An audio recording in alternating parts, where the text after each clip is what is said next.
हाँ जी। तो सबसे पहले हमने चूंकि सिक्योरिटी का मॉड्यूल हमने अभी से स्टार्ट करना है, तो सबसे पहले हमने बात करना है कि एक नेटवर्क सिक्योरिटी इंजीनियर के तौर पे या एक नेटवर्क इंजीनियर के तौर पे या एक नेटवर्क सिक्योरिटी इंजीनियर के तौर पे हमारे ऑब्जेक्टिव्स क्या होते हैं। नेटवर्क सिक्योरिटी के ऑब्जेक्टिव्स क्या हैं? अगर आप एक नेटवर्क इंजीनियर या एक नेटवर्क सिक्योरिटी इंजीनियर के तौर पे आप अपनी कंपनी में हायर होते हो, तो आपके ऑब्जेक्टिव्स क्या होते हैं?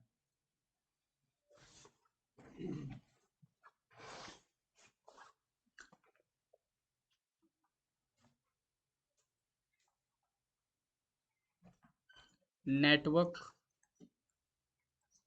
Security objectives.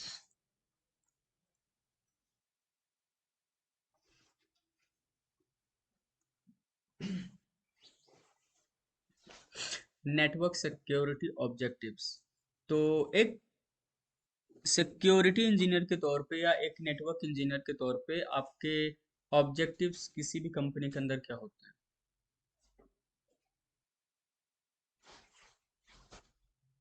बताइए कुछ। सर ताकि नेटवर्क हमारा सिक्योर नेटवर्क सिक्योर रहे, इसका क्या मतलब है? रहे, कोई बाहर का अटैक कोई बाहर का अटैक ना कर सके। Sir ji. Data privacy. Data privacy. Means privacy का मतलब हो गया इनक्रिप्शन, है ना? जी, और बताइए। हाँ। तो एक नेटवर्क सिक्योरिटी इंजीनियर के तौर पे या एक नेटवर्क इंजीनियर के तौर पे हमारे जो ऑब्जेक्टिव्स होते हैं उसमें पहला तो यही है कि डेटा को हम सिक्योर्ड वे में एंड टू एंड हम क्या कर सकें, ट्रांसफर कर सकें, है ना? और हम डेटा को कुछ इस टाइप से एंटरटेन करें, one place to another place, ताकि कोई थर्ड पार्टी आपके डेटा को अगर चेंज भी करता है तो आपको पता चल जाए, है ना? जैसे कि आपने देखा होगा, आप में से अगर किसी ने कभी ओएस डाउनलोड किया होगा, लिनक्स ओएस डाउनलोड किया होगा आप में से किसी ने। मैं सिस्को इमेज की बात तो नहीं कर सकता क्योंकि आपके आपके पास आईडी तो होगी नहीं। तो अगर आपने लिनक्स की कोई इमेज को डाउनलोड किया होगा तो आपने देखा होगा वहां पे एक कुछ वैल्यू लिखी होती है। सेम वैल्यू आपको क्या करना होता है, डाउनलोड करने के बाद भी आपके सेम वैल्यू आने होते हैं। अगर सेम वैल्यू नहीं आता है तो आप ये मान करके चलते हो कि पैकेट आपका जो ओएस है वो क्या हो चुका है, करप्ट हो चुका है।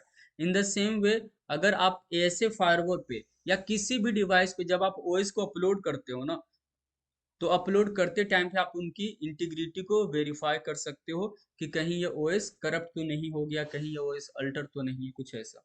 तो नेटवर्क से, और तीसरा जो ऑब्जेक्टिव्स हमारा होता है वो ये होता है कि आपका जो नेटवर्क है वो अपने कस्टमर के लिए 24/7 क्या हो, अवेलेबल हो। तो ओवरऑल आप ये कह सकते हो कि किसी भी नेटवर्क इंजीनियर के लिए या नेटवर्क सिक्योरिटी इंजीनियर के लिए मेनली थ्री ऑब्जेक्टिव्स होते हैं। पहला, डेटा इंक्रिप्शन। दूसरा, इंटीग्रिटी। इंटीग्रिटी का मतलब होता है कि डेटा को कोई थर्ड पार्टी अगर चेंज भी करता है तो आपको पता चल जाए, है ना? तीसरा, हाई अवेलेबिलिटी। मीन्स डेटा को 24/7 क्या रखना, अवेलेबल रखना। तो एक एक करके इसे देखते हैं और समझते हैं।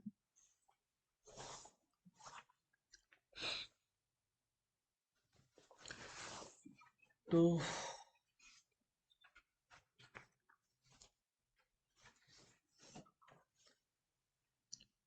पहला पॉइंट है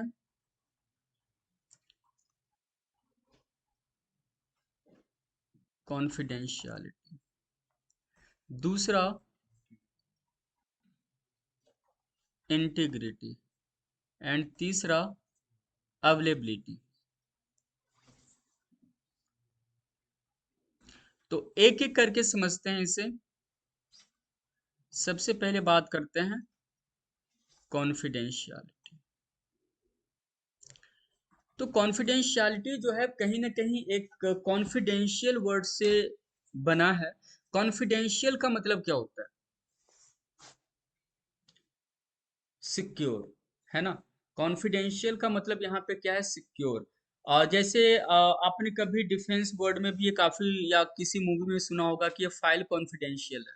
अगर ये फाइल कॉन्फिडेंशियल है, कोई कह रहा है, तो इसका मतलब क्या है कि सिंपल सी बात है, इस फाइल को किसी थर्ड पार्टी को नहीं देना है, ओनली उसी को देना है जिसको ये फाइल चाहिए, है ना, कुछ ऐसा।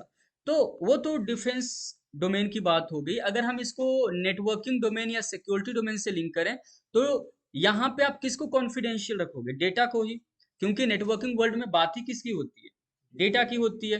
तो डेटा को कॉन्फिडेंशियल रखने का मतलब क्या होता है? डेटा को सिक्योर रखना। तो इसके लिए हम क्या करते हैं? डेटा को एक प्लेस से दूसरे प्लेस पे फॉरवर्ड करते हैं, तो उसे सिक्योर मैनर में करते हैं। ठीक है।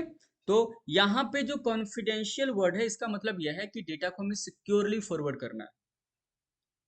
तो सबसे पहले तो बात हम यही कर लेते हैं कि डेटा क्या होती है। तो अगर मैं आप में से किसी से पूछूं कि डेटा को एक्सप्लेन करो, तो कैसे एक्सप्लेन करोगे? कमाल की बात है ना, हम इसमें भी साइलेंट मोड पे चले गए।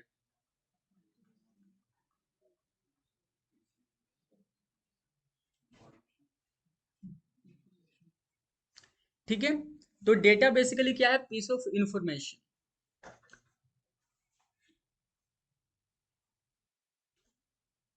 है ना।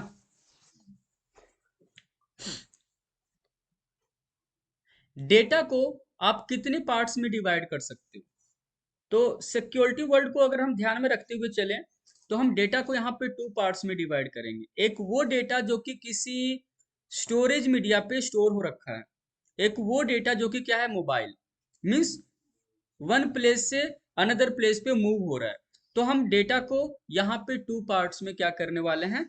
स्प्लिट करने वाले हैं।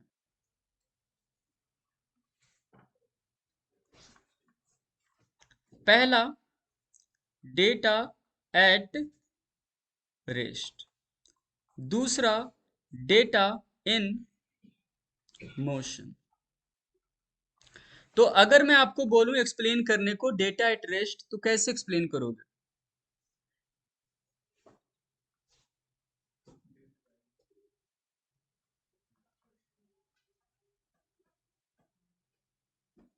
Data located on a storage media.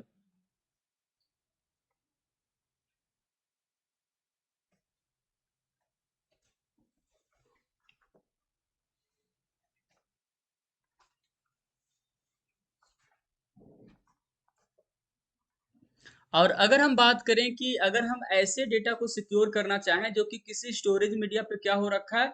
Store हो रखा है या लोकेटेड है, तो ऐसे टाइप के डेटा को सिक्योर करोगे कैसे? मैंने क्या पूछा, समझ आया? मैंने ये बोला कि अगर कोई डेटा आपके स्टोरेज मीडिया पे स्टोर हो रखा है, चाहे आपका लैपटॉप है, चाहे आपका हार्ड ड्राइव है, चाहे आपका सर्वर है, तो ऐसे डेटा को हम सिक्योर कैसे करेंगे? डिवाइस को सिक्योर कैसे करेंगे? पासवर्ड प्रोटेक्शन, ये भी बिल्कुल सही मेथड है। आप चाहो तो फोल्डर को इनक्रिप्ट कर सकते हो, फोल्डर इंक्रिप्शन की भी सर्विस मिलती है आपको। पासवर्ड प्रोटेक्शन लगा सकते हो, है ना। बायोमेट्रिक जैसे फीचर्स हैं, तो बायोमेट्रिक इनेबल कर सकते हो, जिसको हम एमएफए के अंदर डाल देते हैं, मल्टी फैक्टर ऑथेंटिकेशन, है ना। तो देखा जाए तो सबसे सिंपल पता है किसे सिक्योर करना होता है? डेटा एट रेस्ट को ही सिक्योर करना सबसे सिंपल है। अगर आपका सर्वर रूम है, सर्वर रूम में लॉक लगा दो, एक कैमरा डाल दो। पहला पहला बेनिफिट तो यहीं पे मिल गया आपको, पहला सिक्योरिटी फीचर। अगर मान लो कोई लॉक ब्रेक भी करता है, तो है ना, अंदर आप सर्वर को प्रोटेक्शन करने के लिए भी लगा दो।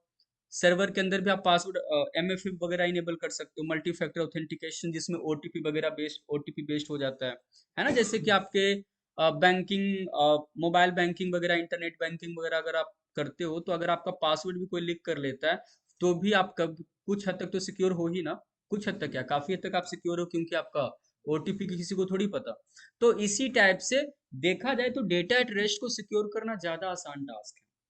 आप फाइल को इनक्रिप्ट कर सकते हो, आप अपने एंटायर फाइल को ही क्या कर दो? इनक्रिप्ट कर दो। आपके पास काफी सारे ऑफर हो, काफी सारे फीचर्स होते हैं। विंडोज 7 में आता था ना बिट लॉकर, 10 में भी आता था आई गेस, नहीं आता था?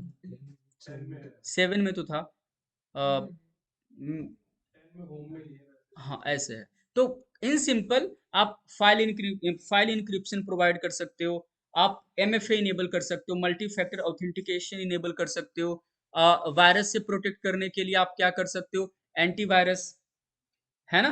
एंटीवायरस को क्या कर सकते हो, इनेबल कर सकते हो। तो मल्टीपल अप्रोच हैं कहीं ना कहीं डेटा एट रेस्ट को सिक्योर करने का, जो कि सबसे सिंपल ही है। डेटा एट रेस्ट को सिक्योर करना सबसे सिंपल है। डिफिकल्ट है किसको सिक्योर करना? डेटा इन मोशन को, जो कि एक प्लेस से दूसरे प्लेस पर मूव हो रहा है।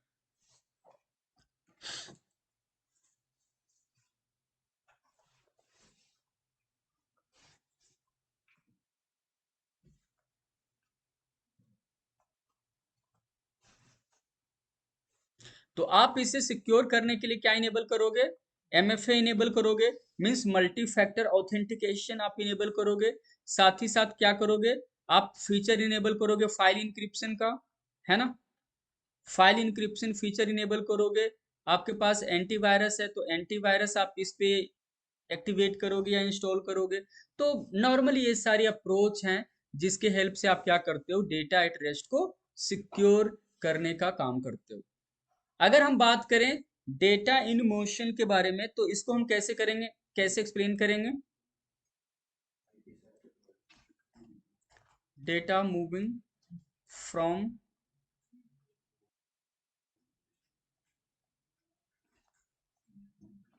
One place to another place.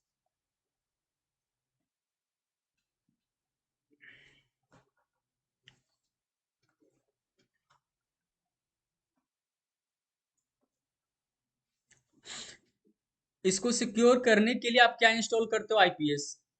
आपके नेटवर्क से जो भी ट्रैफिक इंटरनेट को जा रही है, या इंटरनेट से जो भी ट्रैफिक आपके नेटवर्क के अंदर आ रही है, आप उसको आईपीएस के थ्रू पास करते हो, ताकि अगर उसके अंदर कोई वेल नोन अटैक्स वगैरह के कुछ हैं, है ना, तो आप उसको क्या कर सको, प्रोटेक्ट कर सको आप अपने नेटवर्क को उससे। तो आप आईपीएस की बात कर लेते हो, आप वीपीएन की बात कर लेते हो, है ना। फायरवॉल वगैरह जो डिप्लॉय करते हो आप, वो भी नॉर्मली किसके लिए करते हो? मोबाइल डेटा के लिए कर रहे होते हो, है ना, कि आप उससे फिल्टरिंग कर सको, आप अपनी कंपनी के नॉर्म्स के अकॉर्डिंग से ट्रैफिक को एंटरटेन करा सको। कंपनी के नॉर्म्स ये कहते हैं कि हमने इन डेटा को अलाउ नहीं करना।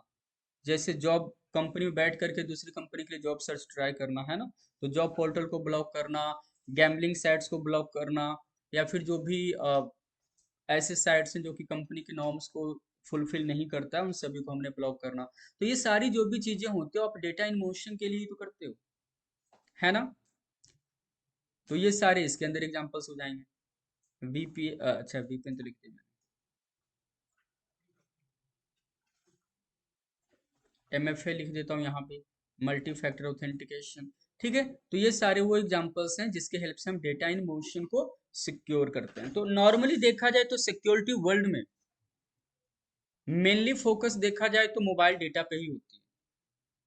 मेन फोकस तो आपका मोबाइल डेटा पे ही होता है। ऐसा नहीं होता कि डेटा एट रेस्ट पे नहीं होता, बट मेन फोकस जो होता वो मोबाइल डेटा पे ही होता है। ठीक है, तो अब हम आगे बढ़ते हैं। यहां तक सभी ने नोट डाउन कर लिया?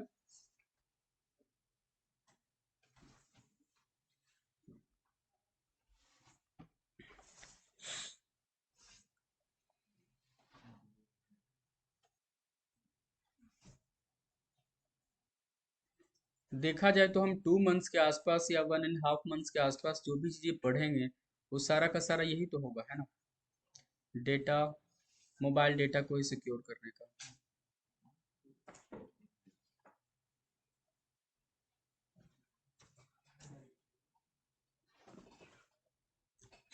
तो अगर हम इसे एक्सप्लेन करना चाहें, अगर हम कॉन्फिडेंशियलिटी को एक्सप्लेन करना चाहें तो कैसे एक्सप्लेन करेंगे?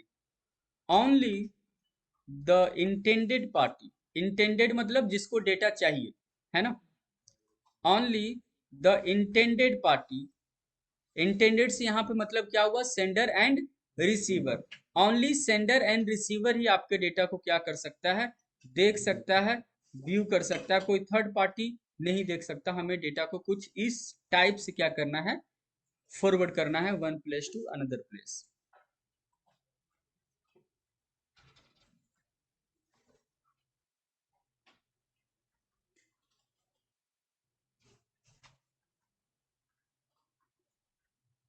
ओनली इंटेंडेड पार्टी ही आपके डेटा को क्या कर सकता है?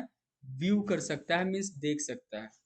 और ये हम अचीव कैसे करते हैं, कॉन्फिडेंशियलिटी हम अचीव कैसे करते हैं? तो इसके लिए हमारे पास सिक्योरिटी वर्ल्ड में कुछ एल्गोरिदम होते हैं, जिससे हम कहते हैं इन कौन सी एल्गोरिदम, इनक्रिप्शन एल्गोरिदम।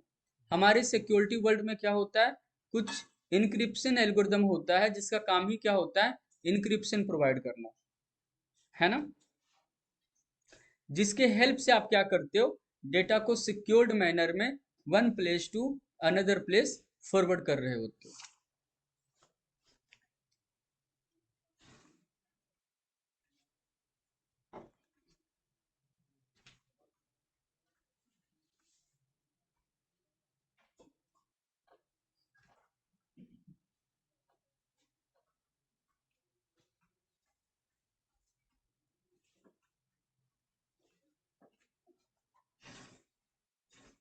आप सभी किन के बैच से आए हैं एनपी में?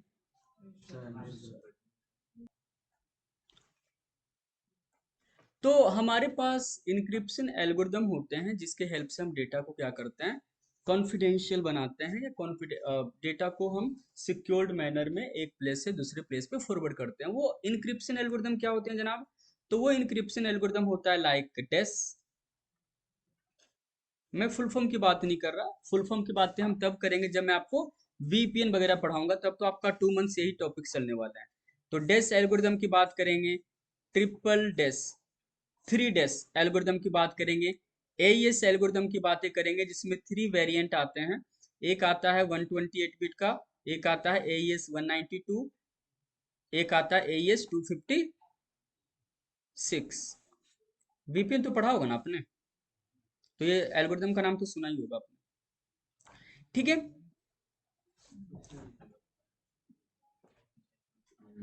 आईपी6 वीपीएन में पढ़ा होगा।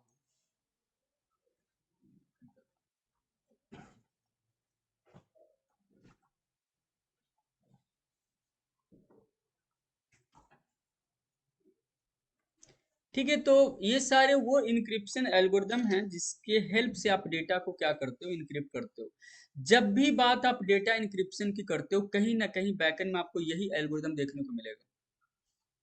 चाहे आप नॉर्मल इंटरनेट एक्सेस करते हो, गूगल एक्सेस करो, फेसबुक को एक्सेस करो, चाहे आप एसएसएच करते हो, हर जगह पे कहीं ना कहीं बैकएंड में इन्हीं एल्गोरिदम को देखने को मिलेगा। भले ही आपको पता हो या ना पता हो, बट बैकएंड में यही एल्गोरिदम काम कर रहे होते हैं, या फिर इसके अपग्रेडेड एल्गोरिदम काम कर रहे होते हैं, जिसके हेल्प से आप डेटा को क्या कर रहे होते हो, सिक्योरली एक एंड से दूसरे एंड पे फॉरवर्ड कर रहे हो।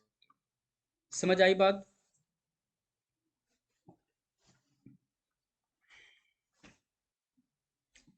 तो इसको हम एक एग्जांपल से समझते हैं।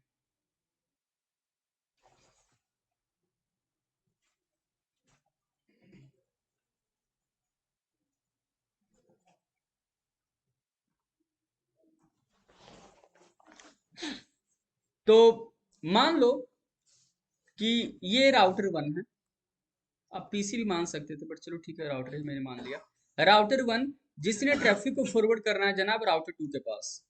राउटर 1 के पास एक पैकेट है, जिस पैकेट में लिखा हुआ है हेलो।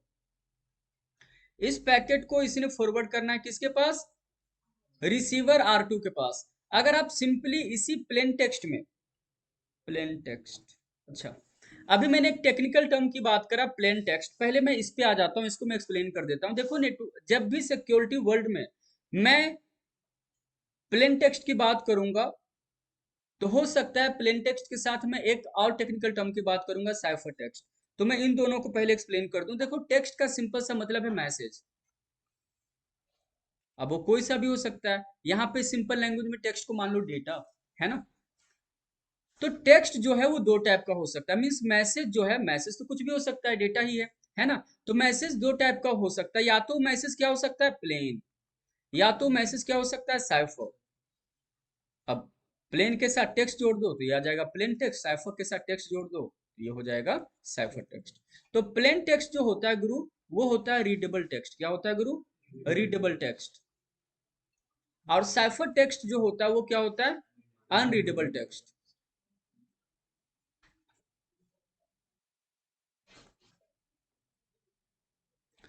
तो अभी अभी हमने बोला प्लेन टेक्स्ट, इसका मतलब है मैं रीडेबल टेक्स्ट की बात कर रहा हूँ जो कि कोई भी रीड कर सकता है ना। अगर मैं कभी बोल दूं साइफर टेक्स्ट, तो इस टेक्निकल टर्म को आप समझ लेना, मैं ऐसे टेक्स्ट की बात कर रहा हूँ जो कि अनरीडेबल है।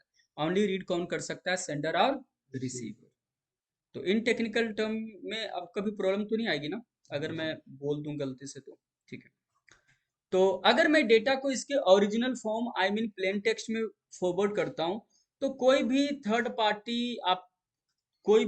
पार्टी जो कि इंटरनेट पे बैठा हुआ है, पब्लिक नेटवर्क पे बैठा हुआ है, वो आपके पैकेट को स्निफ कर सकता है और पैकेट की एक्चुअल कंटेंट को व्यू कर सकता है। आज के डेट में हम टेलनेट की बात क्यों नहीं करते, इसलिए तो नहीं करते ना क्योंकि टेलनेट में डेटा प्लेन टेक्स्ट में जाती है, कोई भी थर्ड पार्टी आपके पैकेट को स्निफ कर ले, है ना। तो हम डेटा को क्या करते हैं, उसके ओरिजिनल फॉर्म में फॉरवर्ड ना करके आई मीन उसके प्लेन टेक्स्ट में फॉरवर्ड ना करके हम क्या करते हैं, डेटा को साइफर टेक्स्ट में फॉरवर्ड करते हैं, ताकि डेटा को ओनली कौन व्यू कर सके, सेंडर एंड रिसीवर। अगर सेंडर सेंड कर रहा है तो ओनली रिसीवर ही उसे क्या कर सके, व्यू कर सके। तो इसके लिए हम क्या करते हैं, हमारे पास काफी सारे इनक्रिप्शन एल्गोरिथम होते हैं जो कि अभी अभी मैंने लिखा है, like dash, triple dash, AES. इन्हीं इनक्रिप्शन एल्गोरिदम के हेल्प से हम डेटा को क्या करते हैं, इनक्रिप्ट करते हैं, मींस साइफर टेक्स्ट में कन्वर्ट करते हैं, देन फॉरवर्ड करते हैं किसको, रिसीवर को। समझ आई बात जी, देखते हैं आगे। तो मान लो कि मैंने यहाँ पे एल्गोरिदम अप्लाई कर दिया AES 192। ये क्या है, इनक्रिप्शन एल्गोरिदम है। अगर एल्गोरिदम अभी के लिए याद नहीं भी है ना, तो कोई प्रॉब्लम वाली बात नहीं। मैं अगर आपको याद है तो अच्छी बात है, नहीं भी याद है तो कोई बात नहीं। जब मैं आपको VPN पढ़ाऊंगा तो आपको वैसे भी चीजें याद हो जाएगी। अभी के लिए मान लो ये कोई इनक्रिप्शन एल्गोरिदम है जिसके हेल्प से हम क्या करेंगे, पैकेट को इनक्रिप्ट करेंगे, है ना। जैसे ही पैकेट आप इनक्रिप्ट करोगे तो ये साइफर टेक्स्ट में कन्वर्ट हो जाएगा, और जितने भी एल्गोरिदम होता है वो एक रूल फॉलो करता है। तो चलो हम भी एक रूल फॉलो करते हैं, इसको हमने इसमें कन्वर्ट कर दिया, 8 5 12 12 15, है ना। अब डेटा की जो कंटेंट है या जो टेक्स्ट है वो तो चेंज हो चुका, अब ये क्या हो चुका, अनरीडेबल टेक्स्ट। अब इस अनरीडेबल टेक्स्ट को हम वाया इंटरनेट फॉरवर्ड करेंगे। अब अगर अटैकर रिसीव करता भी है तो इसके लिए तो गार्बेज नंबर हो गया ना। अब ये कौन से रूल के हेल्प से पैकेट को इस फॉर्मेट में कन्वर्ट किया है, अब अटैकर को कैसे पता, है ना। अब ये पैकेट किसको रिसीव हो जाएगा, रिसीवर एंड को। जैसे ही रिसीवर एंड को रिसीव होगा, याद रहे सेम एल्गोरिदम, कौन सी, सेम एल्गोरिदम किसके पास भी होनी चाहिए, रिसीवर एंड पे भी होनी चाहिए, ताकि वो पैकेट को क्या कर सके, रिकवर कर सके इसके ओरिजिनल फॉर्म में। और देन जाकर के पैकेट को आप सक्सेसफुली क्या कर लोगे, रिकवर कर लोगे, और पैकेट आपको प्लेन टेक्स्ट में आपको रिसीव हो जाएगा। तो ये एक सिंपल सा एग्जांपल है किसका, कॉन्फिडेंशियलिटी का, जिसमें हम डेटा को हम उसके ओरिजिनल फॉर्म में आई मीन प्लेन टेक्स्ट में फॉरवर्ड न करके हम साइफर टेक्स्ट में फॉरवर्ड कर रहे हैं, ताकि जो थर्ड पार्टी है वो आपके पैकेट को अंडरस्टैंड न कर सके। समझ आई बात, ठीक है। हाँ जी, तो अब आगे देखते हैं। अब हमने बात करना है इंटीग्रिटी के बारे में।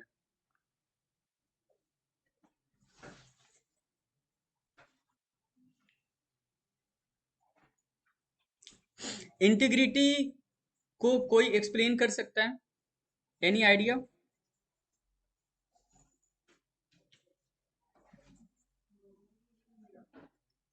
इंटीग्रिटी,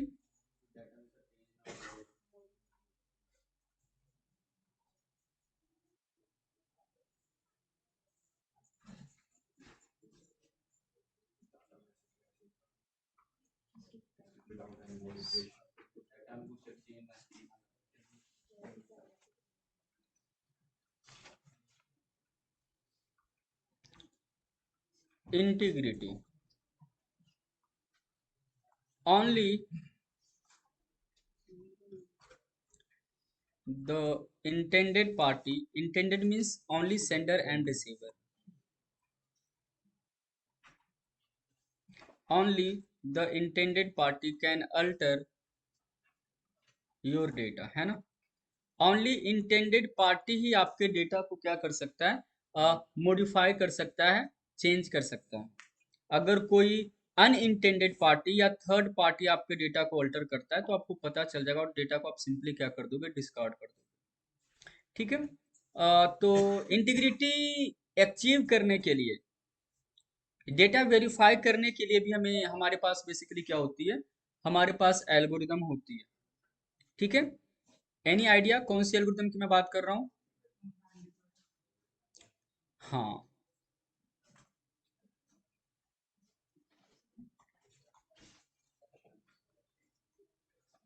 हैशिंग एल्गोरिदम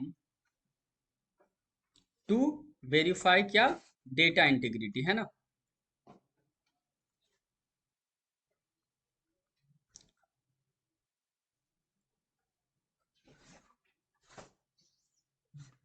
तो डेटा इंटीग्रिटी वेरीफाई करने के लिए हम कौन सी एल्गोरिदम की बात करते हैं?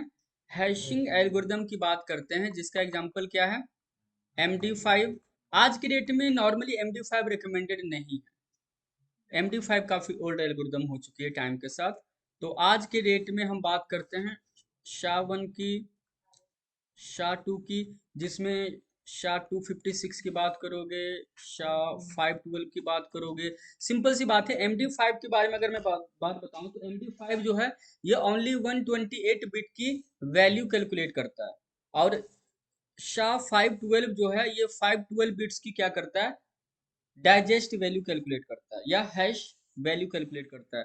अगर मैं कभी कभी गलती से बोल दूं डाइजेस्ट वैल्यू या हैश वैल्यू, तो सिंपल सा इसका मतलब क्या होगा, क्या मतलब होगा इसका? देखो, मैं इन टेक्निकल टर्म्स को थोड़ा सिंपल इसलिए मैं बनाना चाह रहा हूँ, क्योंकि मुझे पता है आपका ट्रैक बिल्कुल डिफरेंट है, डिफरेंट हो चुका है अभी, तो हो सकता है कुछ टेक्निकल टर्म्स में आपको थोड़ी सी प्रॉब्लम आए।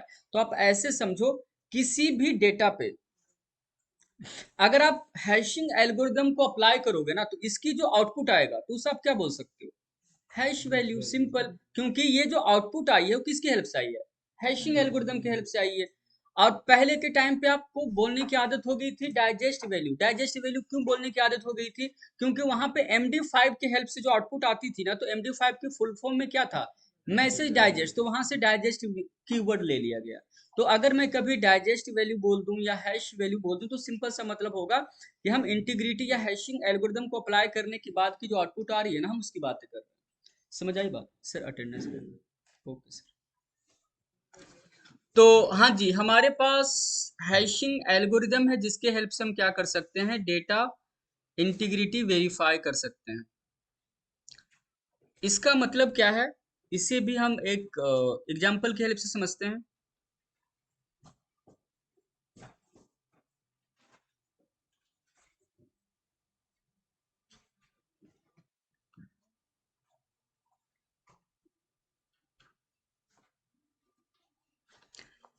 तो मान लो हमारे पास ये, हाँ, सेम R1 ले लेते हैं।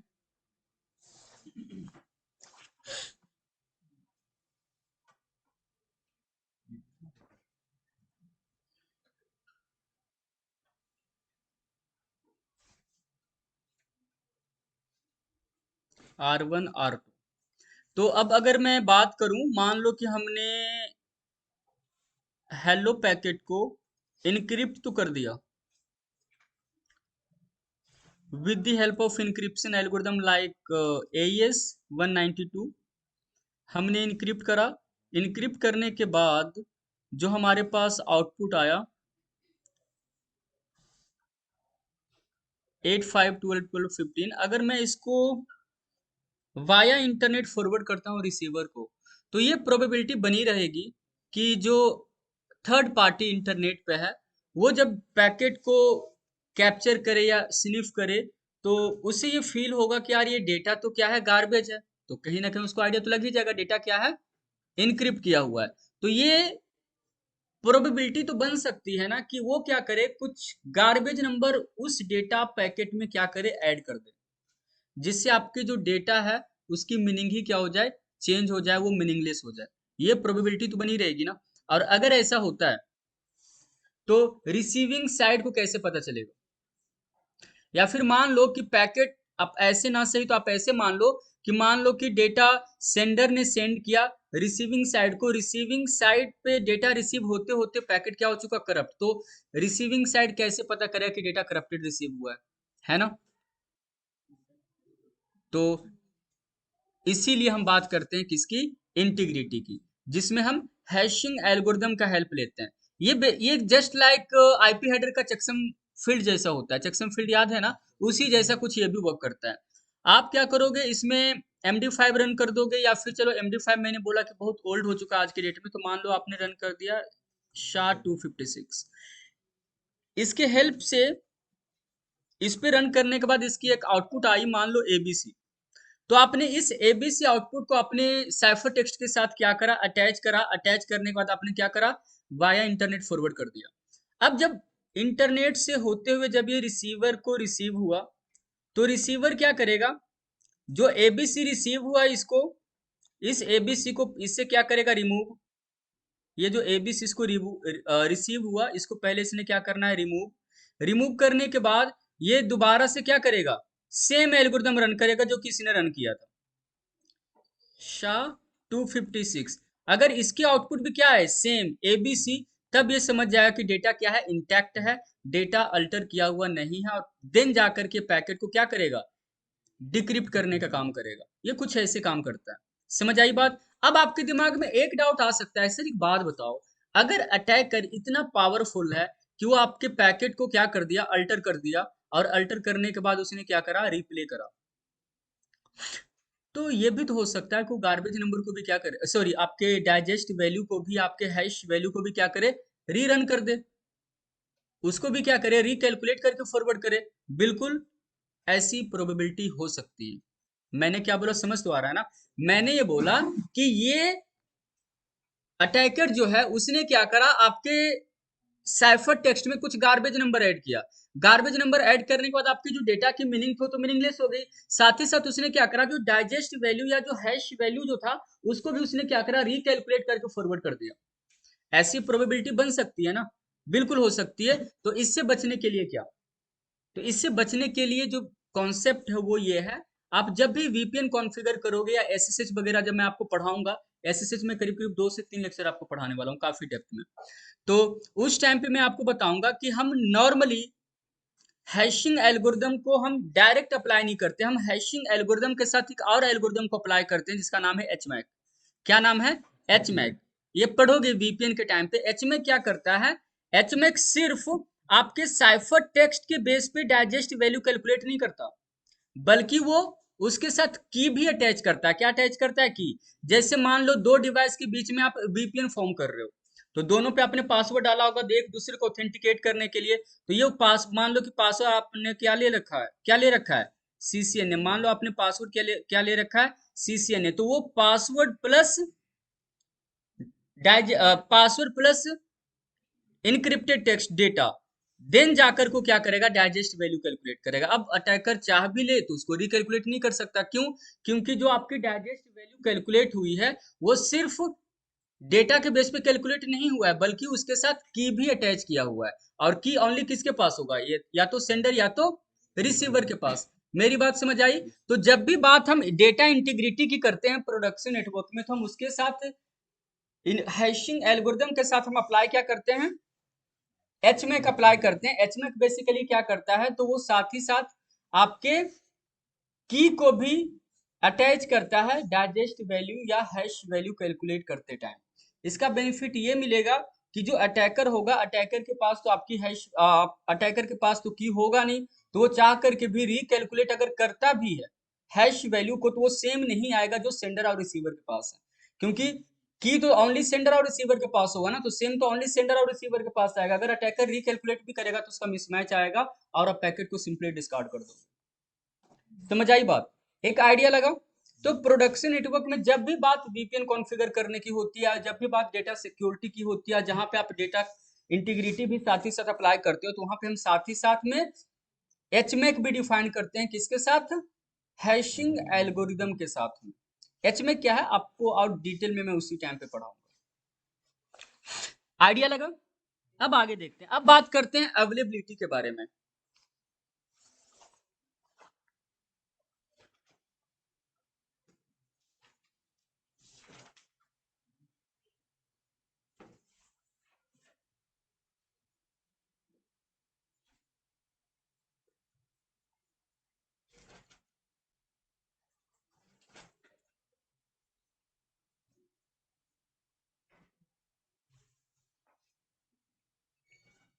वन। तो बात करते हैं थर्ड पॉइंट अवेलेबिलिटी के बारे में।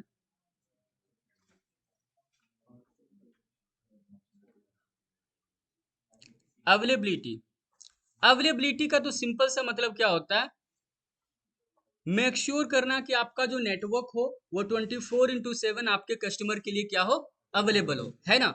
मेक श्योर करना कि आपका जो नेटवर्क है वो 24/7 आपके कस्टमर के लिए अवेलेबल हो। और आप इसके लिए क्या करोगे, आप इसके लिए क्या करोगे ताकि आपका जो नेटवर्क हो वो 24/7 आपके कस्टमर के लिए क्या हो, अवेलेबल हो। इसके लिए आप क्या कुछ करोगे, जी भाई, बैकअप बना करके रखेंगे। हाँ, इनका मतलब ये है कि हम अपने डिवाइस का प्रॉपर बैकअप लेकर के रखें ताकि इन केस अगर डिजास्टर कुछ होता भी है तो हमारे पास ऑलरेडी बैकअप हो, हम तुरंत रिस्टोर कर लेंगे, है ना। और क्या कुछ करेंगे, जैसे कल के लेक्चर मैंने अवेलेबिलिटी की बात करा था, इंटरफेस लेवल अवेलेबिलिटी में जैसे हम ईथर चैनल डिप्लॉय कर देंगे। डिवाइस लेवल अवेलेबिलिटी में जैसे हम स्विचिंग वर्ल्ड में एचएसआरपी की बातें करते हैं, फायरवॉल पे फेलोवर को डिप्लॉय करेंगे।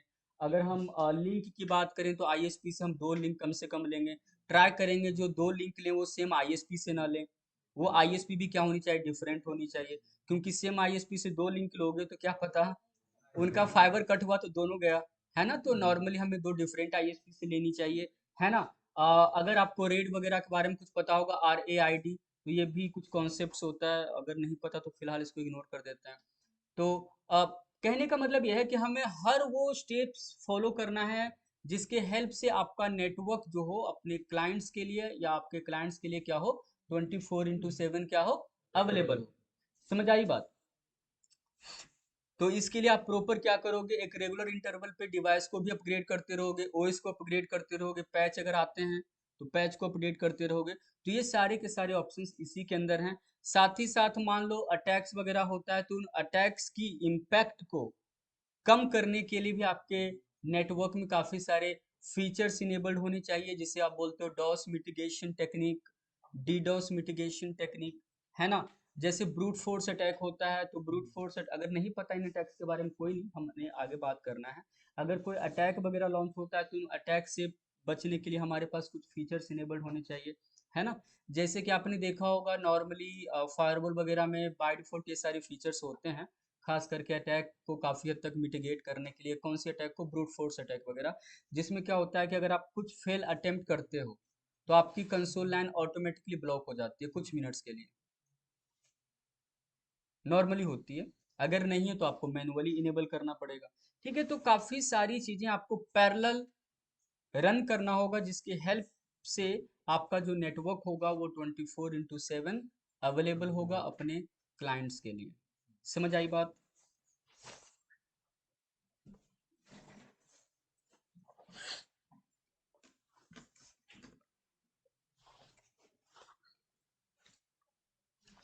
अवेलेबिलिटी,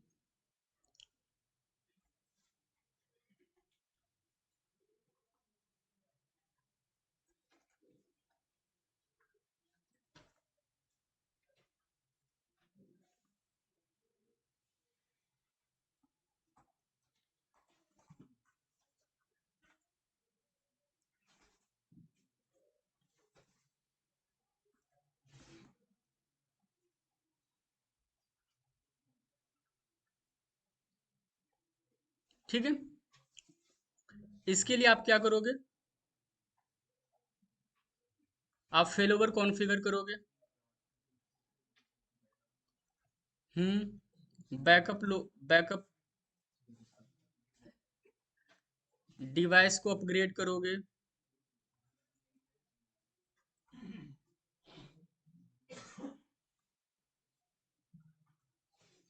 है ना। और हम क्या करेंगे, हम ईथर चैनल कॉन्फ़िगर करेंगे इंटरफेस लेवल हाई अवेलेबिलिटी के लिए। हम अटैक्स को कंट्रोल करने के लिए बहुत सारे अटैक्स मिटिगेशन टेक्निक इनेबल करेंगे, जैसे DoS and DDoS mitigation technique enable करेंगे।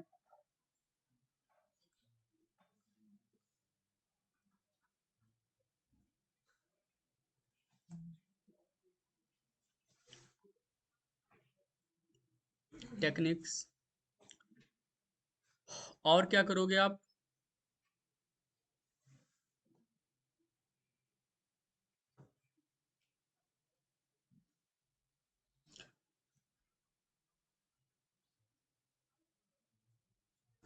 वर्जन कंट्रोल का नाम सुना आपने? एनएआरएनएस में कभी बुक पढ़ा आपने?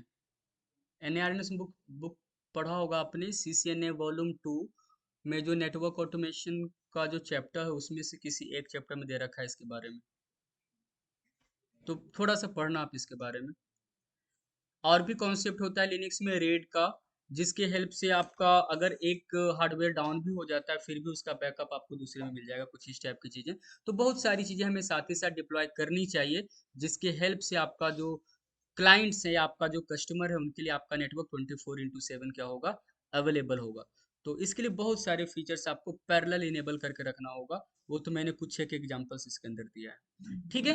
तो करीब करीब आप ये कह सकते हो कि ये सी आई, ये जो कॉन्सेप्ट है ना, ये अगर आप साइबर सिक्योरिटी पढ़ोगे तो उसमें ये कॉन्सेप्ट है सी आई ए के अंदर,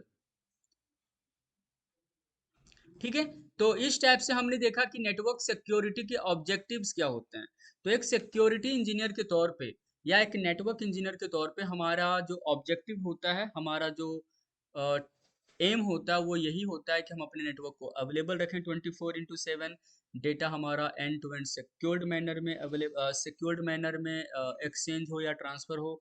डेटा को कोई थर्ड पार्टी चेंज ना करे, चेंज करे तो हमें पता चल जाए, कुछ इस टाइप की चीज़ें। तो ये तो बात हो गई नेटवर्क सिक्योरिटी ऑब्जेक्टिव्स के बारे में। इसके बाद अब हमने कुछ टेक्निकल टर्म्स से फेमिलियर होना है। अब मैं आपको कुछ टर्मिनोलॉजी से फेमिलियर कराऊंगा जिसके बारे में हमें पता होने चाहिए सिक्योरिटी वर्ल्ड में, ठीक है। तो अब हमने कुछ टर्मिनोलॉजी की बात करना है,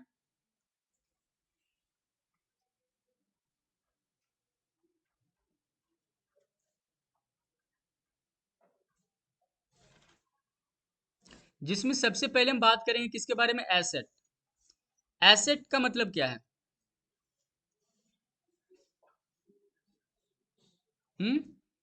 एसेट्स का मतलब क्या है?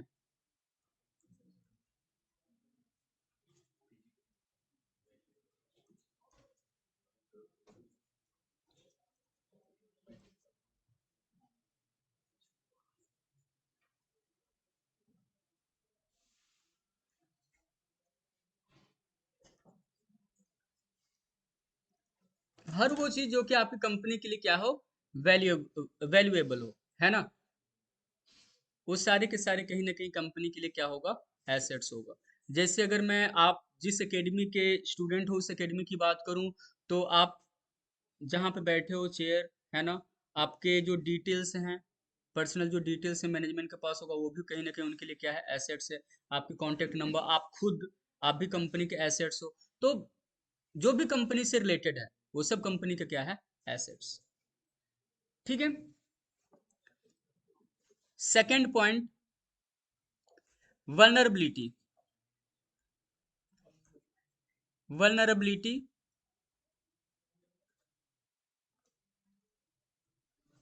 वल्नरेबिलिटी को हम कैसे एक्सप्लेन करेंगे?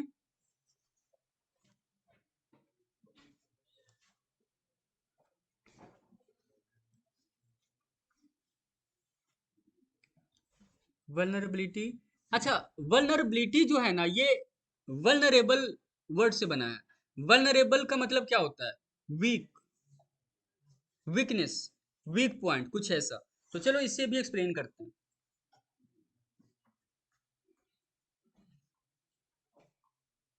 वीकनेस इन अ सिस्टम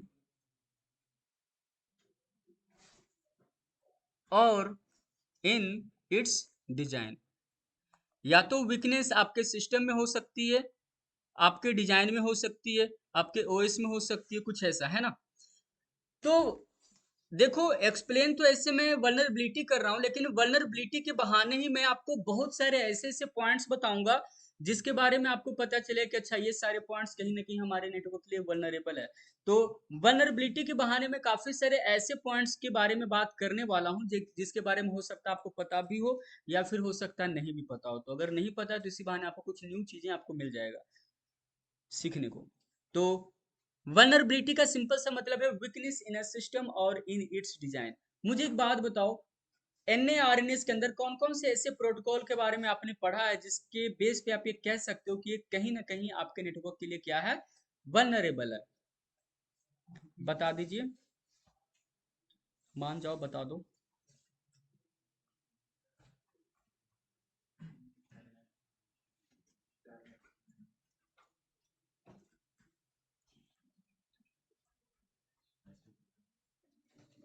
कुछ ऐसा और भी बहुत सारे हैं, बट फिलहाल चलो मैं इनका इन तीन के बारे में लिखा। हम सभी को पता है टेलनेट वल्नरेबल है। क्यों वल्नरेबल है? क्योंकि अगर आपको पता होगा, टेलनेट जो प्रोटोकॉल मार्केट में आया है, टेलनेट टेलनेट जो प्रोटोकॉल मार्केट में आया, ये मार्केट में अप्रोक्स आया 1970 के अप्रोक्स। सो जो 1970 में 1970 के अप्रोक्स, क्या उस टाइम पे किसी भी डिवाइस को रिमोटली एक्सेस लेना ही बहुत बड़ी बात होती थी। उस टाइम पे सिक्योरिटी उस लेवल पे मैटर नहीं करता था जितना कि आज की डेट में करता है। तो हो सकता है 1970 के आसपास ये लॉन्च हुआ, तो इसकी जो डेवलपिंग टीम रही होगी या जो डेवलपर रहा होगा, वो तो इस पे काफी पहले से वर्क करा होगा उन्होंने। तो उस टाइम पे सिक्योरिटी उतना मैटर था नहीं, तो लोगों ने इस पे सिक्योरिटी के पर्सपेक्टिव से ध्यान भी नहीं दिया। और आज की डेट में आप कहीं ना कहीं टेलनेट आपके लिए वल्नरेबल हो चुका है, और नॉर्मली ये रिकमेंडेड होता है कि आप इसे इनेबल ना करो, इसकी जगह पे आप एसएसएच ही कर लो। अगर टेलनेट इनेबल ही करते हो तो इसके लिए आपके पास क्या होनी चाहिए? प्रॉपर एंड टू एंड आपके वीपीएन कॉन्फ़िगर्ड होनी चाहिए। इसी टाइप से अगर बात करें सीडीपी की, तो सीडीपी का भी सेम अप्रोच है। सीडीपी भी आपके नेटवर्क के लिए क्या है? वल्नरेबल। नॉर्मली ये रिकमेंडेड होता है कि सीडीपी आप तभी इनेबल करो जब आपको इसकी रिक्वायरमेंट हो। ऐसा क्यों? क्योंकि सीडीपी के हेल्प से अटैकर को काफी सारी डिटेल्ड इंफॉर्मेशन मिल सकती है। आपके पर्टिकुलर ओएस के बारे में पता चल सकता है। उस ओएस के हेल्प से हम ये देख सकते हैं कि ओएस है कौन सा है, उसके पैच नंबर क्या है। उस ओएस और पैच नंबर के हेल्प से हम क्या पता कर सकते हैं, उसमें बग्स पता कर सकते हैं क्या है क्या नहीं, और उसके हेल्प से भी हम क्या कर सकते हैं? अटैक कर सकते हैं।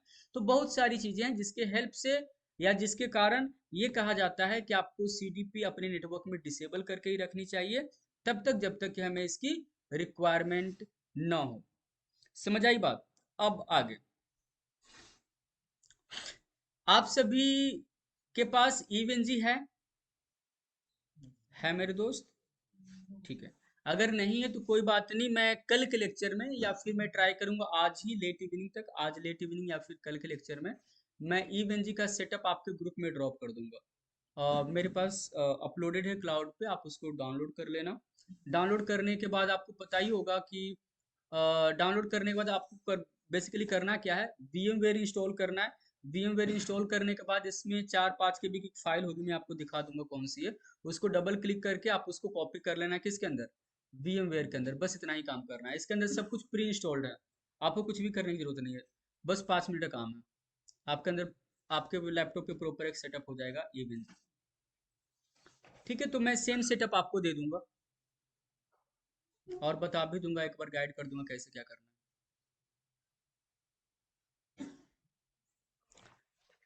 तो 192 168 244.136 मेरे ईवेनजी की आईपी है। ईवेनजी बेसिकली एक इमुलेटर है, जैसा कि आपका GNS3 है ना। जैसा GNS3 आपका सिमुलेटर है, उसी टाइप से ये भी है। तो मैंने इसको लॉगिन किया।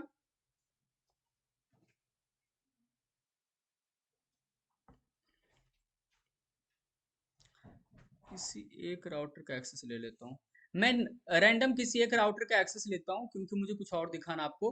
तो मैं वल्नरेबिलिटी के अंदर ही बहुत सारी चीजें दिखाने वाला हूँ, उसमें से कुछ पॉइंट्स मैं आज आपको बता देता हूँ, कुछ को हम कल कंटिन्यू करेंगे। तो पहला पॉइंट तो आपको मैं ये बता दूं कि देखो, जितने भी नेटवर्किंग डिवाइस हैं, उन सभी को जब आप एक्सेस लेते हो तो कहीं ना कहीं सभी पासवर्ड प्रोटेक्टेड होता है ना, या फिर पासवर्ड प्रोटेक्शन फीचर को सपोर्ट करता है, जिसकी हेल्प से आप उसको प्रोटेक्ट कर सकते हो।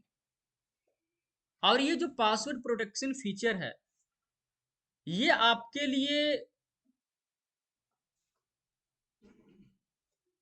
एक इम्पोर्टेंट मीडियम है, जिसके हेल्प से आप क्या कर सकते हो, आप अपनी डिवाइस की एक्सेस को कंट्रोल कर सकते हो। लेकिन अगर यही पासवर्ड प्रोटेक्शन पॉलिसी अगर आपकी वीक होती है, तो कहीं ना कहीं अटैकर के लिए ये एक गोल्डन चांस होगा आपके नेटवर्क को या आपके डिवाइस को अटैक करने का। मैंने क्या बोला, मैं आपको बता रहा हूँ।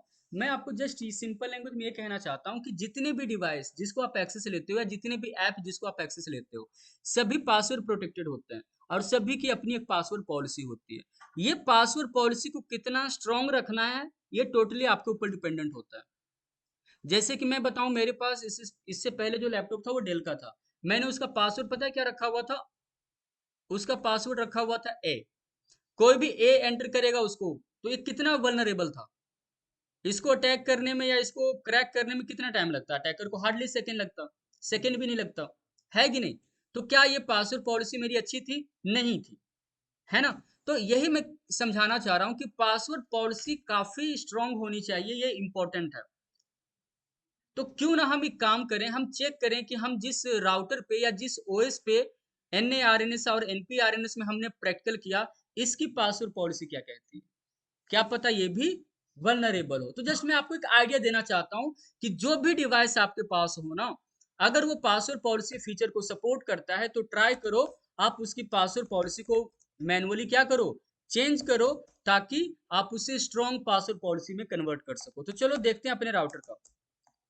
Show running config all section. तो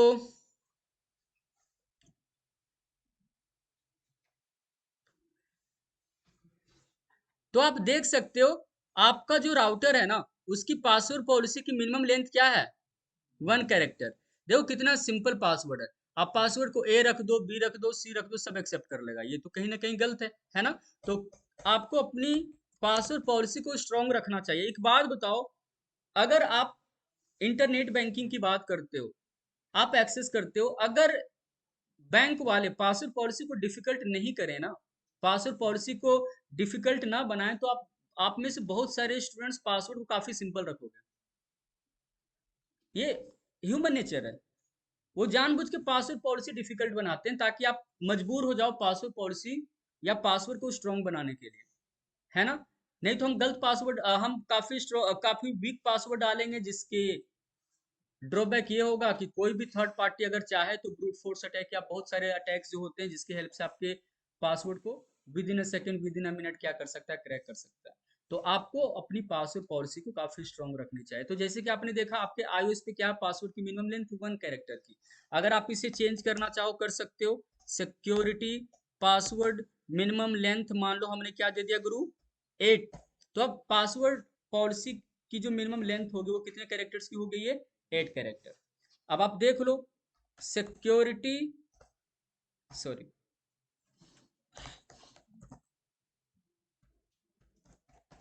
पासवर्ड हमने क्या दे दिया? CCNA। क्या ये एक्सेप्ट करेगा? नहीं। अब कर लो CCNA पासवर्ड, आप रख ही नहीं सकते, है ना? पासवर्ड पॉलिसी अब आपका CCNA नहीं हो सकता है। यहाँ पे हालांकि एरर कुछ और आ रहा है, एक मिनट रुको। एरर इसमें कुछ और इसलिए आ रहा है क्योंकि ये ओल्ड टोपोलॉजी है ना, हो सकता है इसमें पहले से कॉन्फ़िगर्ड हो। हम दूसरा पासवर्ड कॉन्फ़िगर करते हैं। यूजर नेम मैंने डाल दिया, मान लो मयंक, पासवर्ड डाल दिया हमने CCNA। अब क्या पासवर्ड एक्सेप्ट करेगा? नहीं। अब देखो एरर मैसेज कुछ और आएगा, आ गया। अब वो एरर आया जो कि आपको देखना था। तो बेसिकली के नाम से हो सकता है, ये राउटर पहले का टोपोलॉजी बना हुआ है, तो हो सकता है मैंने कॉन्फ़िगर कर रखा हो। तो अब इसने क्या बोला कि भैया पासवर्ड की जो मिनिमम लेंथ है ना वो 8 कैरेक्टर्स की है, आप CCNA नहीं डाल सकते। तो कहीं ना कहीं बेसिक लेवल पे ही से ही आपकी पासवर्ड पॉलिसी स्ट्रांग तो हुई। अब आप बाध्य हो, है ना? अब आप मजबूर हो पासवर्ड को मिनिमम 8 कैरेक्टर्स के डालने के लिए, है ना? तो इस टाइप से आपने अपनी पासवर्ड पॉलिसी को स्ट्रॉन्ग किया। इसी टाइप से चाहे आप किसी भी डिवाइस की बात करो, किसी भी ऐप की बात करो, नेटवर्किंग वर्ल्ड में करीब करीब सभी डिवाइस, सभी सिक्योरिटी डिवाइस एक पासवर्ड पॉलिसी मेंटेन करता है। और आपको उसी पासवर्ड पॉलिसी के अकॉर्डिंग से आपको पासवर्ड कॉन्फ़िगर करने चाहिए, ताकि जो भी आपके जूनियर जब आपके डिवाइस का एक्सेस करे और अगर अगर अपना पासवर्ड को रीसेट करे, तो वो पासवर्ड रीसेट करते टाइम भी स्ट्रॉन्ग पासवर्ड दे। आपको पता होगा जब भी आप कंपनी ज्वाइन करते हो आपको एक यूजर नेम पासवर्ड मिलती है। पासवर्ड को फर्स्ट लॉगिन के बाद चेंज करना होता है, ये फीचर होती है फर्स्ट लॉगिन के बाद। ये कैसे होता है मैं अभी आपको जब ट्रिपल ए सर्वर वगैरह कराऊंगा तो मैं आपको दिखा दूंगा, अगर आप देखना चाहोगे तो फर्स्ट लॉगिन के बाद चेंज करना होता है। अब सोचो पासवर्ड पॉलिसी अगर डिफिकल्ट ना हो तो सारे पासवर्ड अपने अपने फ्रेंड के नाम पे डाल दोगे, है ना? नॉर्मली तो हम यही करते हैं ना। तो कितना सिंपल पासवर्ड रख दोगे, तो अब आपका पासवर्ड की पॉलिसी अगर स्ट्रांग है तो आप मजबूर हो, मजबूरी में ही सही, बट अब आप पासवर्ड को स्ट्रांग रखोगे। पासवर्ड की मिनिमम लेंथ अगर 10 कैरेक्टर्स की है, 12 कैरेक्टर्स की, तो पहले उतना तो 12 तो होने चाहिए। उसके बाद अपर केस, लोअर केस, बहुत सारी चीजें होती है जो भी आपको ऐड करना होगा। तो इस टाइप से आप अपने पासवर्ड को क्या बनाओगे, स्ट्रांग बनाओगे। अगर पासवर्ड पॉलिसी मान लो कि कंपनी के नेटवर्क एडमिन ने सिंपल रखा हुआ है, तो पासवर्ड रिसेट करते टाइम कितना सिंपल पासवर्ड रखोगे। कोई मोबाइल नंबर डाल देगा, नॉर्मली ऐसा ही होता है ना। कोई दो बंदों का नाम ऐड करके अपना नाम बना देगा, तो नॉर्मली ऐसा ही होता है ना। तो जस्ट मैं एक एग्जांपल देना चाह रहा था, एक आइडिया लगा। तो ये भी कहीं ना कहीं क्या है, वल्नरेबिलिटी का ही पार्ट है। और मैं कुछ पॉइंट्स आपको बताता हूँ। आप नेटवर्किंग वर्ल्ड में कितने टाइम से हो? 1 साल? आप में से कुछ 3 साल से होंगे, कुछ 4 साल से होंगे, कुछ 5 साल से, ज्यादा से ज्यादा कोई 10 साल से होंगे। मुझे लगता है इससे ज्यादा टाइम से होंगे। इसलिए क्योंकि अ, हम जिस CCNA सिक्योरिटी क्लास में बैठे, इसमें 10 साल से ज्यादा एक्सपीरियंस वाले स्टूडेंट में भी ना हो, अगर वो नेटवर्किंग डोमेन में है तो सिंपल सी बात है, बहुत सारी ऐसी टेक्नोलॉजी मार्केट में आई होगी, या बहुत सारे ऐसे फीचर्स मार्केट में आए होंगे, या आपके राउटर पे आया होगा, और 10 साल पहले आउटडेटेड भी हो गया होगा। एक्सेप्ट करते हो मेरी बात को जो मैं कहना चाह रहा हूँ? क्योंकि देखो यार, मार्केट में बहुत सारे फीचर्स ऐसे भी आए होंगे जो कि आज से 25-30 साल पहले आया होगा, और 15-16 साल पहले टाइम के अकॉर्डिंग से वो एक्सपायर भी हो गया होगा। क्या पता वो फीचर्स अभी भी आपके डिवाइस पे क्या हो, इनेबल्ड हो। आपको नहीं पता, आप ना मार्केट में 2 साल पहले आए हो, लेकिन अटैकर को तो सब पता है, क्योंकि अटैकर का डेली काम ही यही है। तो आप उन फीचर्स को कैसे डिसेबल करोगे? ये भी कहीं ना कहीं आपके नेटवर्क के लिए क्या है, वल्नरेबल है। और ये फीचर, ये कॉन्सेप्ट आता है डिवाइस हार्डनिंग के अंदर। आपने में भी सुना होगा, अगर आप में से कोई वर्किंग होंगे तो, डिवाइस हार्डनिंग। अब सोचो, बहुत सारे ऐसे फीचर्स जो कि आपके डिवाइस पे, आपके डब्बा पे इनेबल्ड है, और आपको उन फीचर्स के बारे में कोई पढ़ाएगा भी नहीं। क्यों पढ़ाएगा जब वो है ही नहीं आज के डेट में, है ना। लेकिन अटैकर्स को तो पता है, और अटैकर्स के लिए कहीं ना कहीं वो बैकडोर एंट्री का काम करेगा। बैकडोर एंट्री का मतलब क्या होता है, जिस डोर के बारे में आपको पता ही नहीं है, वो अटैकर के लिए बैकडोर हो गया, है ना। तो इसका एक सिंपल सा कमांड मैं बताता हूँ, एक मैक्रो कमांड बताता हूँ, जिसके हेल्प से आप मल्टीपल कमांड्स को एक साथ इनेबल या डिसेबल कर सकते हो। हालांकि डिवाइस हार्डनिंग पे हम कभी अलग से बात करेंगे, कि जब भी कोई न्यू डिवाइस को आप ऑनबोर्ड करते हो, तो डिवाइस हार्डनिंग फीचर्स में आपको कौन कौन से चेकलिस्ट को चेक करना चाहिए। तो हम इसके बारे में काफी बाद में बात करेंगे, बट उसका एक छोटा सा एग्जांपल अभी आपको मैं दे देता हूँ। उस कमांड का नाम है ऑटो सिक्योर। अगर आप में से किसी ने कभी CCNA टोड लैमले का बुक पढ़ा होगा, मे भी आप में से बहुतों ने पढ़ा होगा कभी, जो न्यू स्टूडेंट्स उन्होंने तो नहीं, बट जिन जो एक्सपीरियंस्ड हैं, या जिन्होंने पहले NARNS पढ़ा होगा, उनको पता होगा। तो जो टोड लैमले की बुक बुक थी, उसमें लास्ट में कुछ अपेंडिक्स करके लिख होता था। याद आ रहा है किसी को? नहीं याद आ रहा, तो मैं आंसर पे ही आ जाता हूँ। ठीक है। तो तो कमांड चलती है ऑटो सिक्योर। क्या चलती है गुरु? Auto secure. Auto secure is device hardening feature में से ही एक ऐसी फीचर है, जिसके हेल्प से आपका डिवाइस ऑटोमेटिकली अपने आप को सिक्योर करेगा। ये आपसे कुछ क्वेश्चन पूछेगा, और उस क्वेश्चन के बेस पे ऑटोमेटिकली बहुत सारी फीचर्स को इनेबल और डिसेबल भी कर देगा। अब आपको देखना है कि उनमें से जो फीचर्स आपको चाहिए होगा, आप मैन्युअली इनेबल कर लो, वो एक अलग बात है। लेकिन राउटर अपने अकॉर्डिंग से उसको क्या कर देगा, डिसेबल कर देगा। तो चलो ट्राई करते हैं। एंटर किया हमने। एंटर करते ही इसने क्या पूछा, क्या आप इस इंटरफेस को इंटरनेट के साथ कनेक्ट करना चाहते हो? हमने बोला ना, नहीं। अब देखो, आप स्क्रॉल अप करो, इसने बहुत सारी फीचर्स को ऑटोमेटिकली क्या कर दिया, डिसेबल कर दिया, और इनेबल भी तो कर दिया ना गुरु। अब एक बात बताओ, क्या आपने फिंगर सर्विस के बारे में सुना था? नहीं। पैड सर्विस के बारे में सुना था? TCP UDP के स्मॉल सर्विसेज को मिलाकर के बोला जाता है TCP UDP स्मॉल सर्वर। आपने इसके बारे में सुना है? नहीं। बट देखो, ये सारे क्या थे, इनेबल्ड। कुछ CDP भी मैंने बोला था, ये आपके नेटवर्क के लिए कहीं ना कहीं वल्नरेबल है। सिस्को को ये बात पता है, इसने क्या कर दिया, डिसेबल। क्या बूट पी प्रोटोकॉल की आज के डेट में आपको रिक्वायरमेंट है? नहीं। आप डिसेबल कर दो। HTTP की रिक्वायरमेंट है तो इनेबल कर दो, नहीं तो डिसेबल कर दो। ठीक है। सोर्स राउटिंग, पता है सोर्स राउटिंग क्या होती है? आप में से NP जिस किसी ने करा होगा, उनको पता होगा सोर्स राउटिंग के बारे में। आईपी हेडर में, आईपी हेडर पढ़ा आपने? अगर आईपी हेडर पढ़ा है तो उसमें एक ऑप्शन फील्ड होती है, पता होगा। ऑप्शन फील्ड में मल्टीपल ऑप्शंस होते हैं, उनमें से एक ऑप्शन होती है सोर्स राउटिंग। सोर्स राउटिंग के भी फर्दर टू पार्ट्स होते हैं, loose source routing, strict source routing. नहीं पढ़ा? चलो कुछ तो मुझे ज्यादा आता है आरएनएस में आपसे।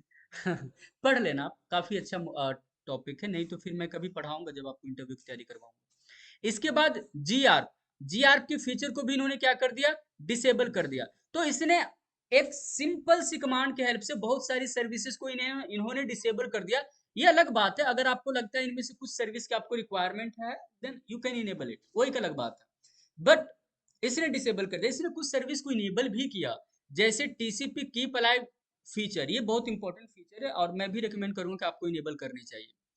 अगर आपको ऐसी पता होनी चाहिए, नहीं पता है तो एक दिन का टाइम लो, पढ़ लेना, बात ना बनी तो मेरे से कल पूछ लेना, मैं बता दूंगा। इसके बाद service password encryption, by default ये फीचर भी क्या होती है, डिसेबल्ड, इसे भी इसने क्या कर दिया, इनेबल। तो देखो इस टाइप से बेसिक लेवल पे ही सही, आपने अपनी डिवाइस हार्डनिंग, आपने अपनी डिवाइस में बहुत सारी बैकडोर एंट्री को क्या कर दिया, ब्लॉक कर दिया ना। क्योंकि ये सारी जो सर्विस है ना, ये कभी टी शूट के काम आते थे, आज के डेट में ये वल्नरेबल हो चुका आपके लिए। इसके हेल्प से आप अपने डिवाइस की मल्टीपल इंफॉर्मेशन को गैदर करने में काम करते थे, अब ये अटैकर के लिए हेल्प करेगा, है ना। तो अगर आपको रिक्वायरमेंट नहीं, आप इसको डिसेबल कर सकते हो। ठीक है, अब आगे देखते हैं। तो ये भी आपको पता चला, बहुत सारी ऐसी फीचर्स हैं जो कि आज के डेट में आउटडेटेड हो चुकी है, बट इनके बारे में आपको पता ही नहीं है। जब पता ही नहीं तो आप इसके बारे में सोच भी नहीं सकते, बट अटैकर को तो पता, अटैकर का तो डेली का यही काम होता है उनका, डेली बेसिस पे। चलो और कुछ बात करते हैं वल्नरेबिलिटी के अंदर ही, जैसे कि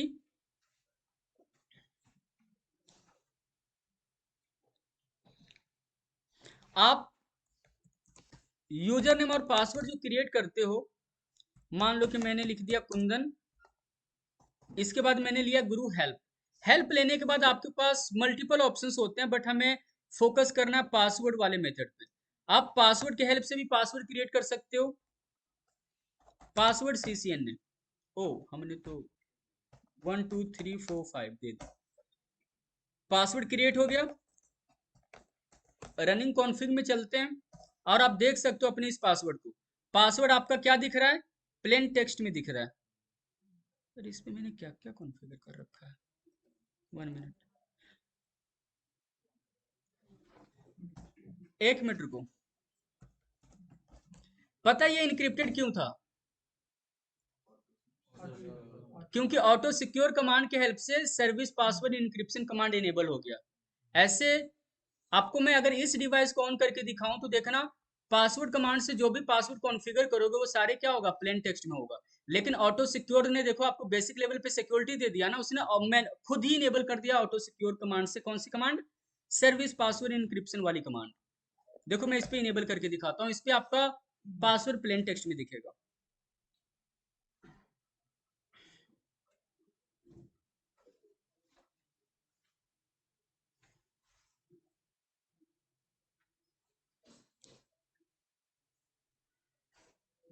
हैंग हो गया क्या ये,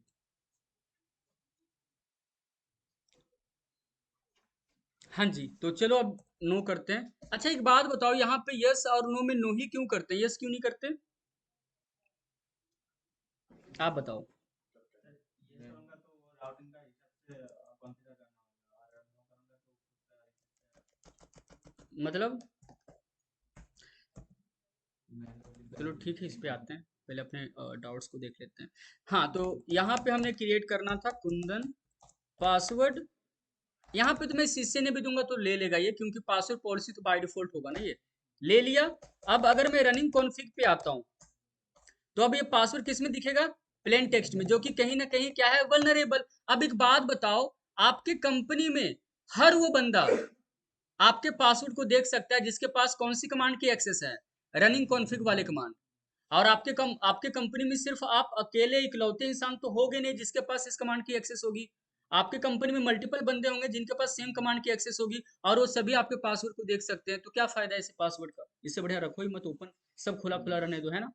तो बेटर ऑप्शन आपके लिए क्या है कि आप इस पासवर्ड को क्या कर लो, सिक्योर, जो कि आप कर सकते हो with the help of service password encryption command. और देखा था आपने ऑटो सिक्योर ने इस कमांड को ऑटोमेटिकली इनेबल कर दिया था, तो वो भी एक कितना सही फीचर था। तो अब अगर आप रनिंग कॉन्फ़िग के अंदर जाते हो और अगर आप देखोगे तो आप ये देख सकते हो कि अब आपका जो पासवर्ड है ना वो क्या हो चुका है, इनक्रिप्ट। लेकिन ये जो पासवर्ड है इससे जस्ट पहले क्या लिखा हुआ है, 7। का मतलब है ये जो एल्गोरिदम है ना वो है MD7, जो कि आज के डेट में एक वल्नरेबल एल्गोरिदम है। आज के डेट में क्या है, वल्नरेबल एल्गोरिदम है। आपके इंटरनेट पे हंड्रेड्स ऑफ ऐसे साइट्स मिल जाएंगे जो कि आपके इस पासवर्ड को क्या कर सकता है, डिक्रिप्ट कर सकता है। आप देख सकते हो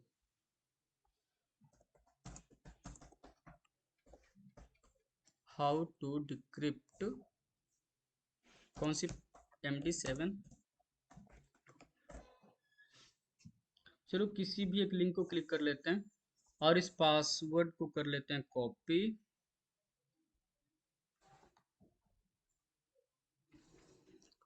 इसके बाद यहाँ पे कर दिया हमने पेस्ट, देन सबमिट बटन पे क्लिक किया जनाब, और देखो आ गया पासवर्ड प्लेन टेक्स्ट में, है ना।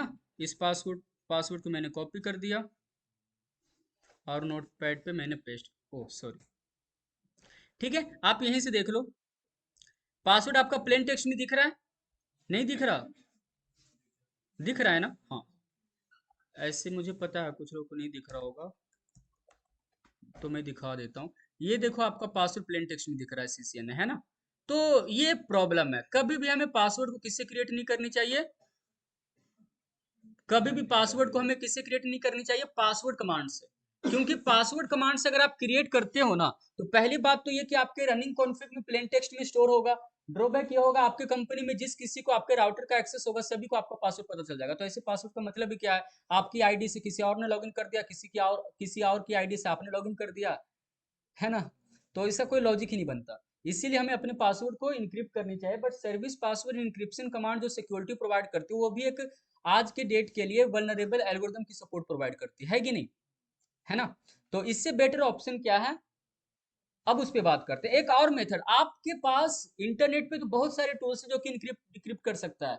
आपका iOS भी, आपका iOS खुद भी आपके पासवर्ड को क्या कर सकता है, डिक्रिप्ट कर सकता है। कौन सी पासवर्ड को, MD7 वाली पासवर्ड को। अगर आप ये भी ट्राई करके देखना चाहो तो मैं दिखा देता हूँ, लेकिन जो मैं कमांड्स रन करूंगा मे भी हो सकता है सिर्फ उनको समझ में आए जिन्होंने NP किया होगा। कीचेन का एक नाम दे दिया ABC, की दे दिया 1, की स्ट्रिंग में मैं वो पासवर्ड दे देता हूँ जो कि इनक्रिप्टेड था, ये था ना।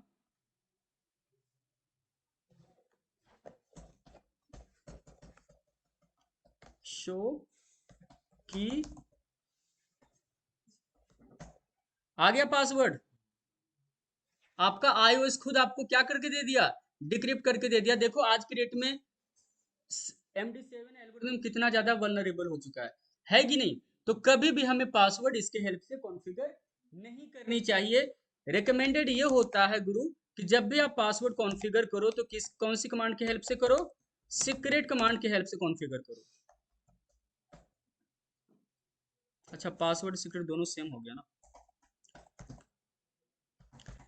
काका सीक्रेट दे दिया CCN ने, ठीक है। अब मैं रनिंग कॉन्फ़िग पे आता हूँ। अब रनिंग कॉन्फ़िग पे आने के बाद देखना काका जो है उसका पासवर्ड वो सिक्योर दिखेगा आपको, और ये इसके पहले क्या लगा हुआ है, 5 का मतलब क्या होता है, MD5। हालांकि आज की डेट में MD5 से भी सिक्योर एल्गोरिदम है जिसके हेल्प से आप कॉन्फ़िगर कर सकते हो। आपका iOS खुद भी सपोर्ट करता है, मे बी आपको पता ना हो, बट आप कर सकते हो और वो ज़्यादा सिक्योर मेथड है।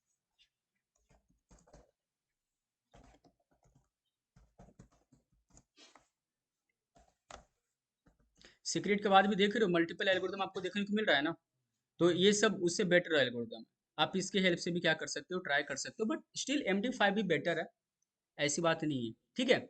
तो यहाँ तक सभी के डाउट्स क्लियर हैं। तो वल्नरेबिलिटी के अंदर मैंने मल्टीपल पॉइंट्स हैं जिस पे मैंने आपको फोकस करवाया है, जिस पे मैं चाहता हूँ कि आप ध्यान दो जब भी आपको प्रोडक्शन नेटवर्क में काम करने को मौका मिले। जब भी आप किसी न्यू डिवाइस को ऑनबोर्ड करो अपने नेटवर्क के अंदर, तो आपको डिवाइस हार्डनिंग फीचर्स पे भी फोकस करनी चाहिए, जिसके हेल्प से आप उन सर्विसेज को भी क्या करो, डिसेबल करो जो कि जिसकी रिक्वायरमेंट आज के डेट में आपको नहीं है। या फिर जो बहुत पहले ही क्या हो चुके हैं,